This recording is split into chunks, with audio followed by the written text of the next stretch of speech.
It's that time again. We're talking about all the Blu-rays I picked up between January and March 2023.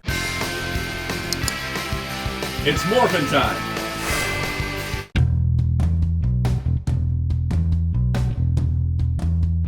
Hello, this is Soundout here, and welcome to my Blu-ray haul for Q1 2023. There is a lot of Blu-ray, there is some DVD. Let's take a look at all of it because there's some exciting stuff. So naturally, we're starting with things that have their own videos. So we're not going to talk about these in this video. I'm going to make you go watch other videos. It's not that bad of homework. I mean, I think these videos turned out great.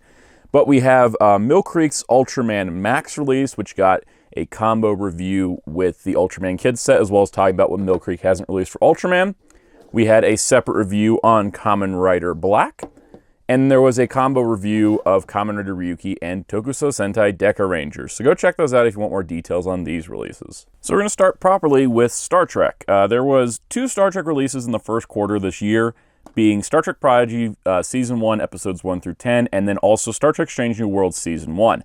However, I didn't pick up the Strange New Worlds because they released it on Blu-ray and DVD. There is a 4K release coming in May that I will be picking up and talking about in the next Blu-ray haul, which will come out in June, unless there's something spectacular about that release that I'm going to, want to do a separate video on. So stay tuned for that because that will be pretty cool. But let's take a look at the Star Trek Prodigy Season 1 Episodes 1 through 10 volume. This is actually a much nicer release than I thought. Kids shows typically don't get nice Blu-ray releases, so this was a really big surprise. But you can see we got a cover with the Protostar and all the main characters from the show here on the front. Nice Prodigy thing. You can see it's got actually bonus features and collectible character cards. The spine art is pretty good. I do like the Season 1 Episodes 1 through 10 tag at the top. I imagine that'll continue with future volumes. And on the back here, you can see that there are some special features, which are really cool. They give you some more in-depth stuff into the show. They're not like kind of the kiddie bonus features, like look at all the things and stuff. They're actually good behind-the-scenes bonus features you'd expect from a Star Trek release. And then as a bonus, you got extra character cards. Here's one with Dal. It says, "On my mark, ready, go fast." And on the back, it has a description of the Kobayashi Maru. We've got a Gwyn card here, which has the Prime Directive. A Boldly Go card with everybody on it, with Trek Tradition. And then we've got Janeway here with a hologram. So kind of explaining some terms from the Star Trek franchise, which I think is great. This is a really, really good set. I look forward to getting the second half of Season 1 whenever that does come out. But yeah, if you're looking for Star Trek Prodigy on Blu-ray, this is definitely worth picking up. And unlike last year's Discovery Season 4 Blu-ray, this had a slipcover as the image didn't show one, but it is nice to see. So it does look good on the shelf. Now, I've been a critic of Disney's Blu-rays in the past and continue to be, as some of them are lackluster. But let's talk about some really good ones that came out. First of all, we have the Mickey and Minnie 10 Classic Shorts Volume 1. This is part of the Disney 100th Anniversary celebration, and this contains 10 shorts from Mickey's history. We have Mr. Mouse Takes a Strip, Mickey's Delayed Date, Figaro and Frankie, The Little Whirlwind, Hawaiian Holiday, On Ice, Brave Little Tailor, Bath Day, Through the Mirror, and Steamboat Willie. Now, these collections, this is Volume 1. There is a Volume 2 coming out soon. It's actually already shipped to me. It just didn't make it in time for this actual Blu-ray haul. But this is essentially a single disc Blu-ray, as well as a DVD copy and a digital code that contains 10 shorts. Now, these are not done in chronological order, which I think a lot of people would have liked chronological order, but they're sort of grouped by theme. This one is a lot of themed of Mickey and Minnie. The next one is going to be Mickey and Friends. And what's kind of cool about these is they're not just short collections. They actually have book-in segments. Like if you hit play all, Mickey and Minnie will introduce each cartoon as if they're flipping through a scrapbook going through their memories. And I think it's just kind of charming and adorable.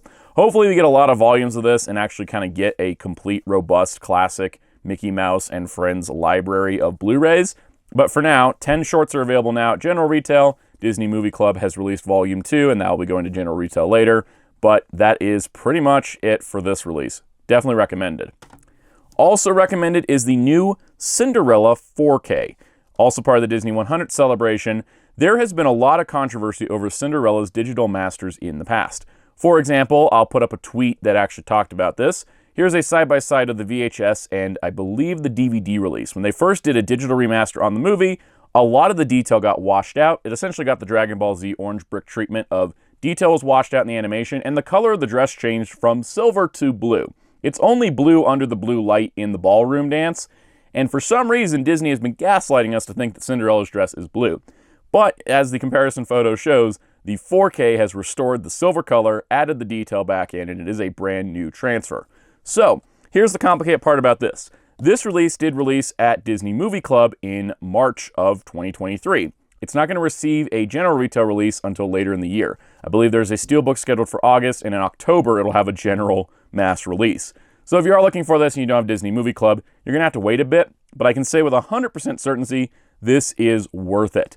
This contains the movie on 4K, Blu-ray, and DVD in addition to a digital copy.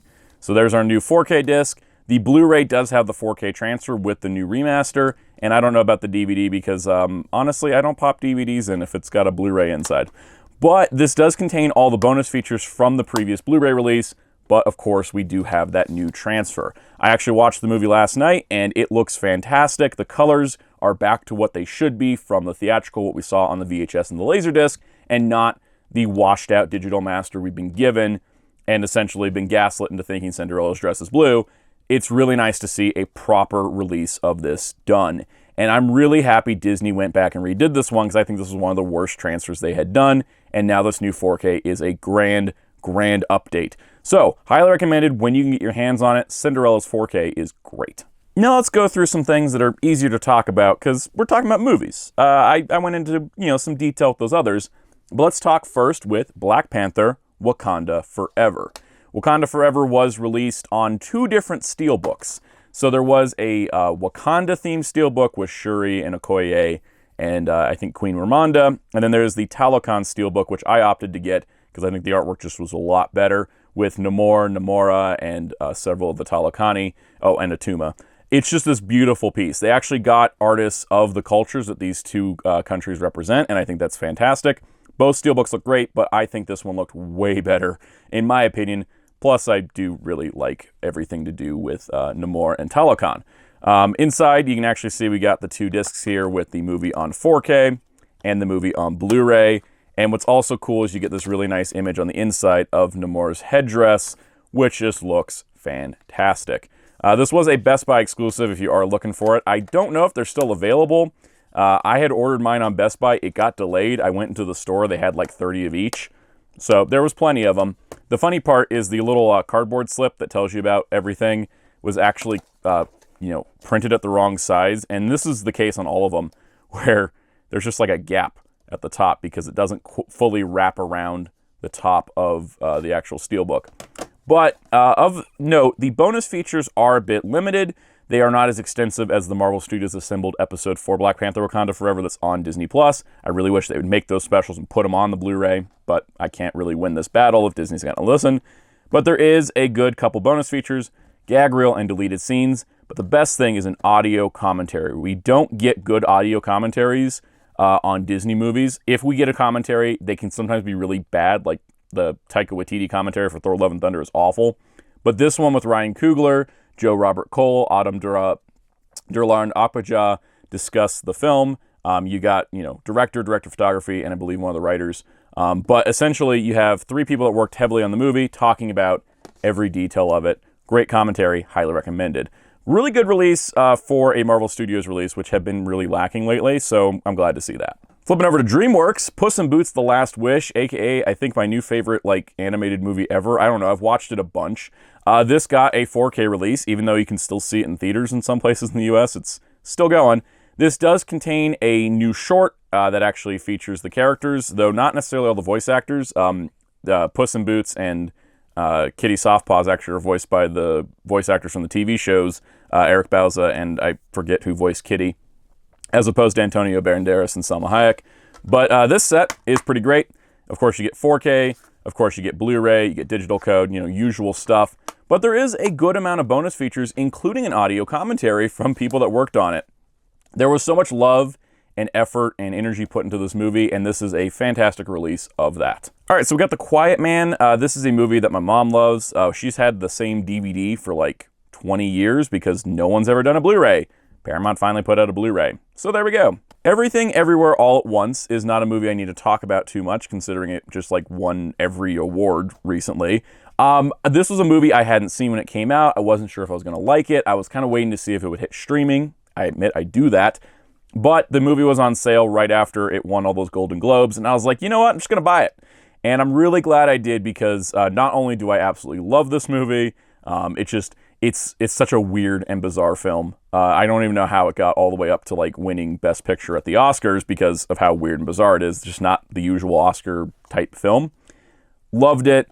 Went through the movie like 2 or 3 times essentially, because there was commentaries and all the bonus features. And this is like, if you look at this is like a packed disc. Lionsgate and A24 really let us have so much, and it was also because the directors were like filming stuff. You see clips of them in the behind the scenes. They're like, look, we're filming this for the Blu-ray. Great stuff. So definitely recommend it if you love the movie. Pick up the Blu-ray, because there is so much bonus content on this. It is worth the money. All right, here is the Shrek Ultimate Collection, aka I bought this because Puss in Boots' Last Wish, like, I don't know, reinvigorate me wanting to watch the Shrek movies. This set is the best set. If you're looking for the Shrek movies, they have done 4Ks of Shrek, Shrek 2, and Puss in Boots. Not necessarily the best transfers I've heard. There's been some technical issues. But if you're wanting to just get a really nice set for Shrek, this is the one. The Ultimate Collection on Blu-ray.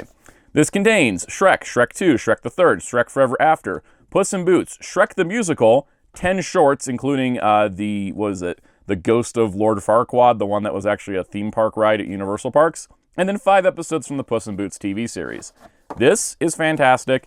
I really don't have any complaints about this. It's pretty much, you know, the single Blu-rays just all packed together, but this bonus disc really ties everything together nicely. So yeah, look for this collection. If you see one that doesn't have like the Ultimate Collection label, I would say just find the Ultimate Collection, because yeah, this is going to be your whole Shrek experience minus Puss in Boots' Last Wish, which is sitting over there. So pretty worth it. Close Encounters of the Third Kind did not have this 4K. My dad was watching an interview with Steven Spielberg and John Williams and said, hey, do we have Close Encounters of the Third Kind on Blu-ray? And I was like, no, we don't. This is a double stacked case. You know, one of my pet peeves. But we got the movie on 4K Blu-ray and bonus features disc. And this actually does contain the theatrical, the special edition, and the director's cut. So it's everything you could ever want, plus a lot of great bonus features. Totally worth it. Casablanca. This came out last year. I was waiting for a sale price.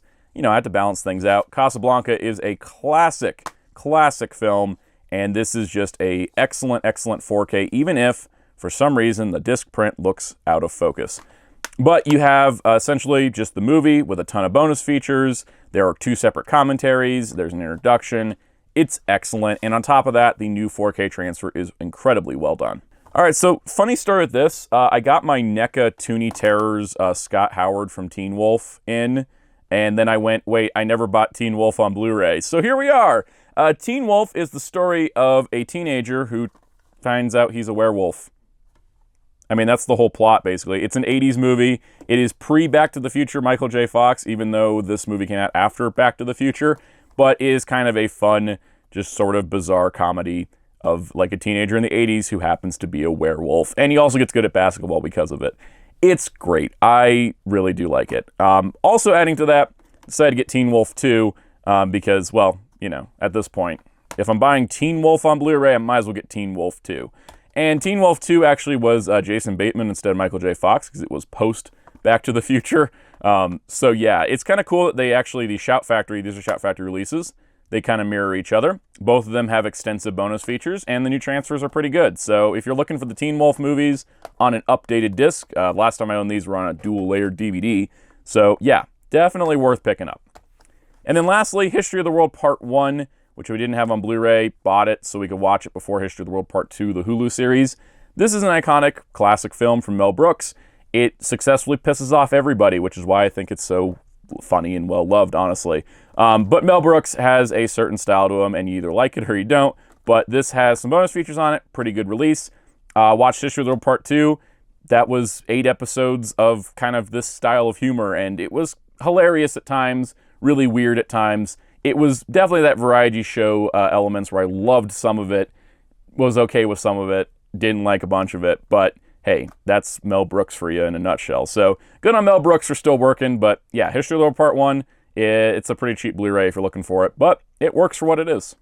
All right, let's talk DC. Now, people out on the internet like to go, oh, hey, DC's dying. Why is it falling apart? And, some people might be, that's alarmist. For me, I'm probably like, it is, because Warner Brothers doesn't know what they're doing anymore. Now, for me, as a Blu-ray collector, I'm looking at DC going, wow, are you falling apart? Because we got 3 new releases here. First things first, Black Adam. Now, this released in October in theaters, had a January Blu-ray release. Pretty good turnaround. This is the Steelbook because I have all the DCEU movies on Steelbook. Lord help me, I have to buy Flash on Steelbook just to keep this going.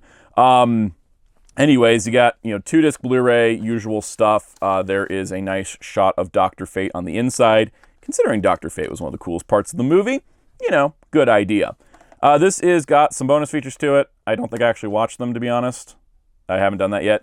I liked the movie in the general sense. I was like, hey, Hawkman's in it, Dr. Fate's in it.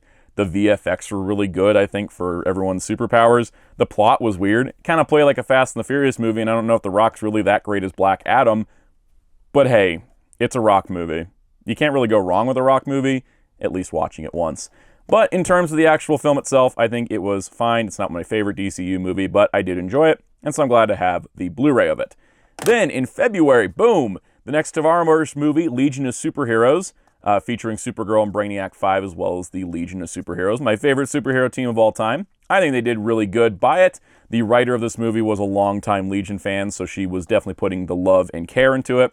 Now, of course, this is part of that damn spine art. I have done video upon video about this spine art. I did a separate video talking about the confusing mess of the DC animated movie spine arts, and then I've done follow-ups in Blu-ray hauls. But here we are. I did buy 2 copies of Green Lantern Beware My Power. As you can see, the 4K is inside the Blu-ray slipcase. I decided this time that while the 4Ks are nice for the DC animated movies, they're a mild upgrade at best. So I'm just going to buy the Blu-ray and save myself another $30 because I'd rather just keep this dang spine art going. So now we have DCU probably in. I don't know how long this is planning to go, but hey, there we go. That's just spine art. If you get the 4K of Legion of Superheroes, I think it comes with, let's see, Green Lantern. Yeah, it comes with this part of the spine art. This whole thing is a mess. I don't know what's going on. But adding to, I don't know what's going on, like literally a month later, we got Batman the Doom That Came to Gotham. This is an adaptation of a Mike Mignola Elseworlds story that took place in the 30s and involves, well, I don't know, Batman fighting Cthulhu and like a lot of H.P. Lovecraft stuff, and has characters like Etrigan in it, which is really, really cool. I really like this, but I kind of like that weird sort of world that Mike Mignola hangs out in a lot. It's got a 13-minute bonus feature that was pretty, I don't know, self-serving, and honestly, and audio commentary that I haven't got a chance to listen to, but probably will while I'm editing this video, and then 2 episodes, which are the Batman the Animated Series episodes, the Demon Quest 1 and 2. I like this movie a lot, but that's just my personal taste. I do recommend checking it out at least once, though. On this, you got the Warner Brothers 100 Celebrating Every Story sticker added. They're just going to start slapping that on there. There is more Warner Brothers DC stuff coming up. There is a DC Ruby crossover movie that comes out in April, and then in May, they're putting out the Max Fleischer Superman, as well as the Christopher Reeve Superman movies. So yeah, it seems like there's a monthly DC release, but the thing that I found fascinating is how this, and the Ruby crossover are all 1 month apart, which means we only have one other animated DC movie that was announced, which was Justice League Warworld. Is that coming in May or June? Does seem like they're kind of pushing things out, like time is running out on this company. But anyways, that's your DC update for this turn. So this is fun. Right Stuff had a holiday sale. I cleaned up a little bit. I caught up on some stuff. Let's go through it. First things first, new releases. The Yu Yu Hakusho 30th Anniversary Collection from Crunchyroll.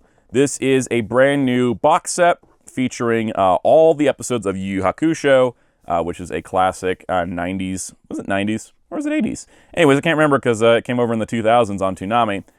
Show I have not watched in full, but when I saw this set, I thought, hey, time to get it. Essentially, this set contains the same 4 season sets that were released by Funimation, now under the Crunchyroll label since the buyout. The discs are the same, the menus are the same, everything else is the same. They just changed the packaging and added the Crunchyroll label to it. But there's season 1 with Yusuke on it, here's season 2 with Kuwabara on it, here's season 3 with Hiei, and then season 4 with Kurama, so the main 4 characters. But the thing that a lot of fans are going to want is this OVA disc, because while this doesn't contain any of the movies, either movie, this does contain the 2 OVAs, 2 Shots and All or Nothing, which have dubs. They are newly dubbed, and this is the first official release. These were the OVAs included with the Japanese Blu-ray release. So, yeah, it's kind of a bummer if you have these 4 to also have to get the set to get that. I hope that 2 Shots and All or Nothing will get a single release, but since Crunchyroll's being weird about home video lately, I don't know. If you have a chance to pick up this set, it's totally worth it. This like retailed for $90, which was cheaper than I could got the 4 season sets anywhere else. So I'm pretty happy with it, and I look forward to diving into this at some point. All right, here's your Lupin update. Lupin the Third Swallowtail Tattoo, I think it was scheduled for a March release. I got it in March. It is television special number 16. Discotek always does a great job. It looks good. It sounds good. It doesn't really have any features because, well, it never got dubbed. It's sub only, but hey, there's nothing really to talk about with this one. So yeah, that's pretty much a straightforward Lupin release. In a weird twist of fate, here's Lupin the Third Part 6, not released by Discotek, but by Sentai Filmworks, as they picked up the streaming and distribution rights for this series. This is the most recent Lupin series. The bonus features are pretty basic: clean opening, clean ending, and Japanese promos. It does feature English and Japanese for all episodes of Lupin Part 6. And that is all 25 episodes, with episodes 0 through 24. This is the most recent show. Haven't watched it yet. If you are talking about shelf consistency, I did bring out Lupin Part 4 and Part 5. And while they aren't the same design, Lupin being in about the same space means your Discotek releases and your Sentai releases can live next to each other. And yeah, I would have preferred Discotek to have done it, but I'm also glad that the Discotek guys didn't have to do more work to put this out. But as you can see, it is a completely different packaging style. So if someone's making custom slipcovers, let me know. I will totally pick one up. But that's Lupin.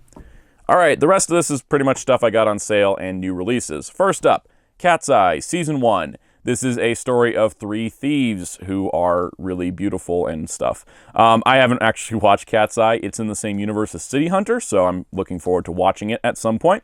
Plus, they had a crossover with Lupin the Third recently. There's Cat's Eye Season 1, and then here is Season 2. Excellent release from Discotek. These are full HD Blu-rays, too.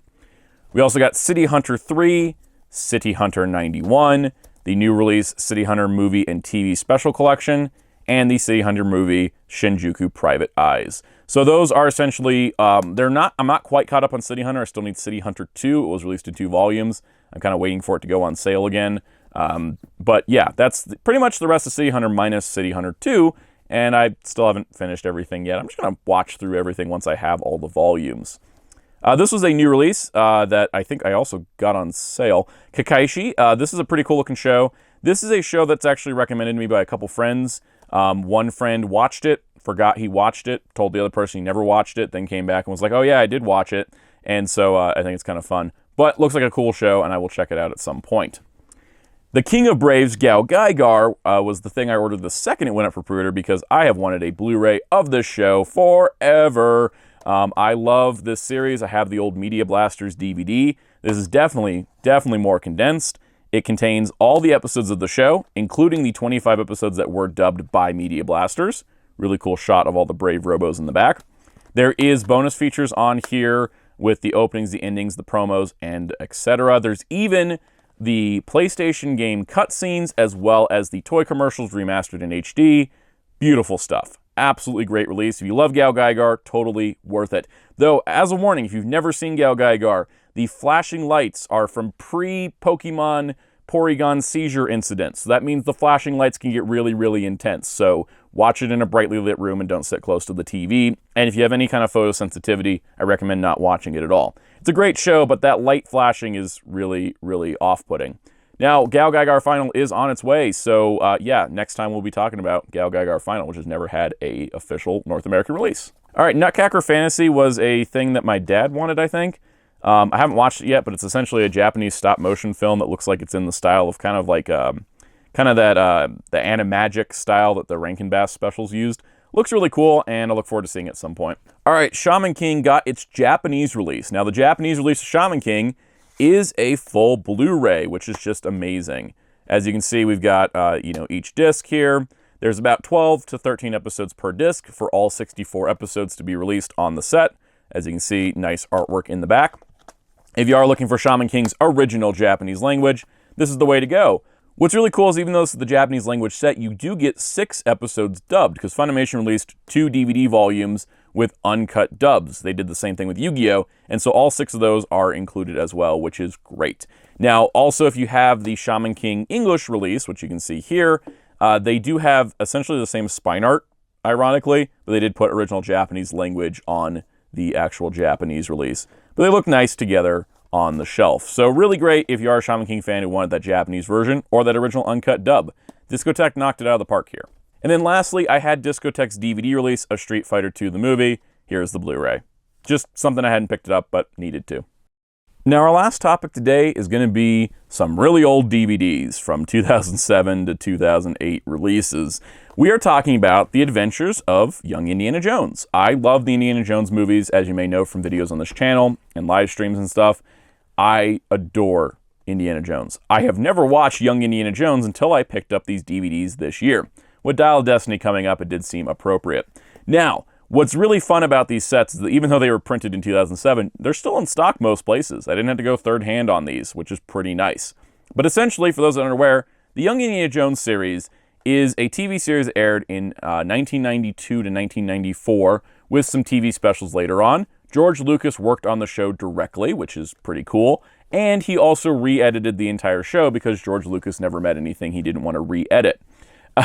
But essentially what he did was that the show was produced with the episodes were out of order chronologically, and essentially you're just jumping around Indy's past life, but there was re-edits done for the VHS release and then later aired, I think, on TV, as well as these DVDs, where it puts all the episodes in chronological order. Now, this does mean the actor that played young Indy at age 9 sort of grows and shrinks sometimes in the same episodes because of the arrangement of footage. But these DVD sets came out sort of tie in with Kingdom of the Crystal Skull. And what's really cool is that, you know, you have, of course, the actual outside cardboard, but we're talking about some thick sets. These are not like huge sets episode count-wise. For example, you see all 12 of these DVDs in here? There's 6. There's another 6. All 12 of these DVDs account for, I think, 7 episodes of the show. And the reason why is because these are packed with bonus features. So, for example, the My First Adventure, which is the first TV movie, these episodes are about an hour and a half because of the TV movie format. They, it has Indy going to Egypt. It has him meeting T.E. Lawrence, a.k.a. Lawrence of Arabia. And so it has bonus features like archaeology, things about Howard Carter and the Tomb of Tutankhamun, or about T.E. Lawrence, or about slavery, because that's another topic that's brought up in the episode. For example, episode 2, Passion for Life, has Indy meeting Theodore Roosevelt and also partying with Picasso and Norman Rockwell. It's kind of a fun show, and so they have a bonus features disc for that. And you see Passion for Life is the episode on disc 2, and then disc 3 has a Theodore Roosevelt and a Picasso and a Degas. Like, there is all this stuff here that is just additional. It's not necessarily about the show, it's not necessarily about the filming of the show, but you're getting historical documentaries related to the episodes, and that is the case for all of this. So it's just a lot of DVDs. What's really fun, too, is the last disc in every set has an interactive timeline and a historical lecture, which, you know, lecture is not a word that people go with entertainment, but hey, it might be interesting because I found the documentaries are interesting so far. There's also an interactive game if you have a CD-ROM compatible or a DVD-ROM compatible drive. And then the front covers of these look like Indy's journal. So it's really cool to have a set this thick, and this is like 7 TV movies that also feature all those bonus features. And that continues into Volume 2, The War Years, which has less episodes on it. It features an older Indy who is played by Sean Patrick Flannery, which people know from other things.